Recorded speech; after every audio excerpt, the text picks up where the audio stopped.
আমি যখন এই প্রথম এই কলেজে ভর্তি হই তারপরে দেখা গেছে রাস্তাঘাটে খুবই ভয়াবহ অবস্থা। দেখা গেছে দোকানে আইতেন, আমি যাইতাম 1 ঘন্টা চাকা দিত গাড়ি এমন করে আইতে ফার্স্ট ইয়ারে পরে করে বিয়ে ওখান থেকে করে দেয় হারি না সবার লাগে। দেখা গেছে প্রথম ফার্স্ট ইয়ারে সবার সাথে একটা ভালো আন্ডারস্ট্যান্ডিং ছিল, আস্তে আস্তে সবার লগে ডিস্টেন্স তৈরি হয়েছে। দেখা গেছে মেয়েদের সাথে একটু কমিউনিকেশন একটু কম, এখন থেকে ঠিক ছিল ভালো। দেখা গেছে একটা বিয়ে হয়ে গেছে। আর ওরটা আরে কইতে দে হইছে এলো আমার স্বাগত। ওই যে চৈত্রে নিয়ে হবে বেশি কথা এই চৈতে জিনিসটা ভালো লাগলো না, অন্য উলু এই চুপ। 2018 ভর্তি হওয়ার সময় তখনও অবিবাহিত ছিলাম, এখনো অবিবাহিত। যদি কারো মনে হয় যে না বিয়ের বয়স আছে তাহলে একটা পাত্র দেখতে পারেন।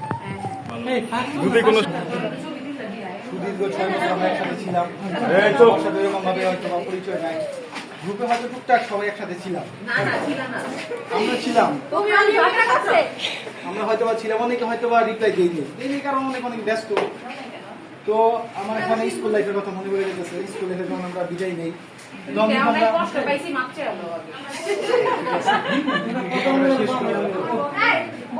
স্কুল লাইফের কথাটা মনে পড়ে গেছে, কলেজ লাইফের কথা মনে পড়ে গেছে। কলেজ লাইফে যখন আমরা যাই তখন আমার এরকম একটা পরিবেশ ছিল, সবাই কথা বলার জন্য 5 মিনিট সময় পেয়েছি। এখন যেমন আনন্দময় একটা মুহূর্ত, সবাই হাসতেছে, তখন কিন্তু হাসি নাই, আর চোখটা পানি পড়ছিল। আমার এখনো মনে আছে, সাথে স্যার দাঁড়ায় আসছিল, স্যার ঘাড়ে হাত দিয়ে পরে বলছে যে তোমাকে অনেক মিস করবো। আমরা স্যারে বলছি স্যার অনেক মিস করি। এখন হয়তো তাদের যারা আছে তাদের সাথে আন্ডারস্ট্যান্ডিং খুব ভালো না, এর জন্য কিন্তু অনেকে হাসতেছে। যদি এরকম বন্ডিংটা থাকতো সবার চোখে আমি জল থাকতো। তো বেশি কিছু বলতে চাই না, সবার সাথে হয়তো আমার পরিচয় নাই।